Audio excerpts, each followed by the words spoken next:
చేస్తారో ఆ యొక్క రిజల్ట్ వచ్చిందాక నిద్రపోకుండా నిర్విరామంగా కృషి చేద్దామనే తత్వం ఎవరికైతే ఉంటుందో వాళ్ళు అనుకున్నటువంటి ఆశయానికి ఈజీగా బాటేసుకోగలుగుతారు. ఎక్కడ ఫెయిల్యూర్ అవుతున్నామని కనుక ఎవరైతే గుర్తిస్తామో అది జరగకుండా ఉండే అవకాశం కూడా ఉంటుంది. ఇవాళ మనం చేయాల్సిన ముఖ్య లక్ష్యం ఏంటంటే, ఇవాళ ఒక అంబానీ గాని ఒక అదానీ గాని వీళ్ళంతా గొప్పవాళ్ళు అయ్యారంటే, ఒక గాడ్రేజ్ గాని వీళ్ళంతా గొప్పవారయ్యారంటే, వీళ్ళందరూ ఏం చేశారంటే ప్రతి వాడి ఇంట్లోకి దూరటం ఎలా తెలుసుకున్నారు.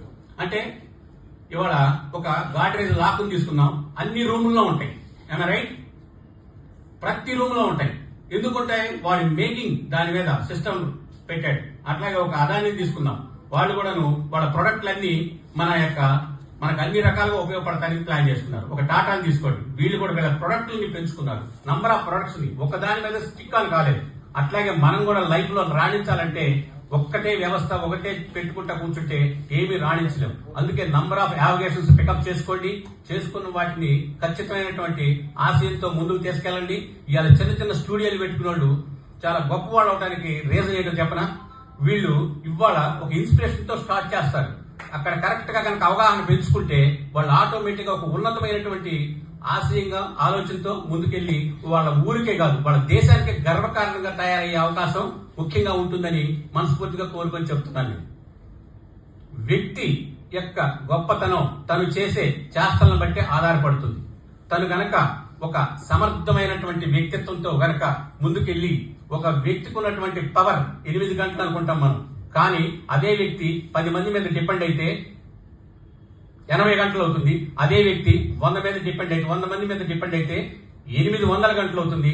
అదే వ్యక్తి 1000 మందిని కనుక ఆపరేట్ చేయగలిగితే 8000 గంటలు కూడా అవుతుంది ఒక్క రోజుకి.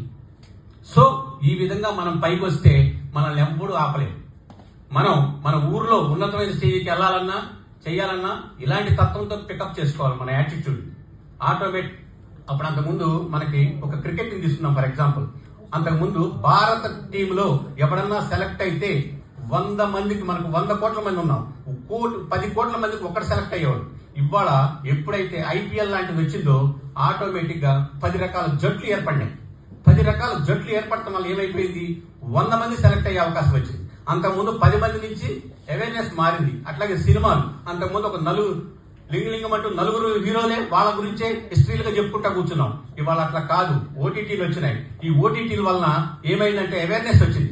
ఎవరి టాలెంట్ ఉంటే వాడు ఆ టాలెంట్ ని బట్టి అభివృద్ధికి వచ్చే అవకాశం ఉందని మీకు ఇవన్నీ తెలియని విషయాలు కాదు. ఒక్కసారి గుర్తించి వీటిల్లో ఉన్నటువంటి మంచిని ఒక విధానాన్ని అవగాహన చేసుకుని ముందుకెళ్తే జీవితాలు సస్యశ్యామలంగా ఉంటాయి. మీ యొక్క నెక్స్ట్ జనరేషన్స్ చాలా ఉన్నతంగా ఉంటాయని మనస్ఫూర్తిగా చెప్తున్నాను. ఎవడో సంపాదిస్తాడని ఎదురు చూస్తూ కూర్చోకూడదు. మనం సంపాదిస్తే మన మనవళ్ళు గోల్డెన్ స్పూన్ తో పుడతారు. ఏమ రైట్ ఆర్ నాట్? అంటే ఇక్కడ మనమే సంపాదించి నెక్స్ట్ జనరేషన్ కి ఒక ఉన్నతమైనటువంటి ఆశయంతో వాళ్ళని మంచి లెవెల్లో పెట్టచ్చు. వాళ్ళు అనుకున్న ఏది కావాలంటే అది వాళ్ళకి అందించవచ్చు. ఓకే, దీన్ని బట్టి మనకి అర్థమైంది ఏంటంటే సమాజంలో పైకి రావాలనే దృక్పథం మనకు ఉండాలి. దాన్ని కరెక్ట్ అయినటువంటి యాటిట్యూడ్ తో మనం పికప్ చేసుకోవాలి. ప్రతి వ్యక్తి గొప్ప వ్యక్తి కావాలనే సంకల్పం వాళ్ళకే ఉండాలి తప్ప ఎవరో వస్తారని ఏదో చేస్తారని ఎదురు చూసి మోసపోతాం పోవద్దని మనస్ఫూర్తిగా కోరుకుంటూ ఈ అవకాశం ఇచ్చినటువంటి మా మిత్రుడు వేణుమాధవ్ గారికి మనస్ఫూర్తిగా ధన్యవాదాలు తెలియజేసుకుంటాం. సార్లు ఏంటంటే గొప్ప వక్త, దాదాపు 2 గంటలు ఆడిటర్లో కూర్చోబెట్టమంటే కూర్చోబెట్టారు. ఎందుకంటే వాళ్ళు రియల్ ఎస్టేట్ ప్రమోషన్స్ కి క్లాసులు తీసుకుంటారు. చాలా గొప్ప మీద ఆ అనర్గల ప్రవాహం వచ్చి కొన్ని తీసుకున్నాం. సో దర్శక నిర్మాత రాము గారు మాట్లాడతారు.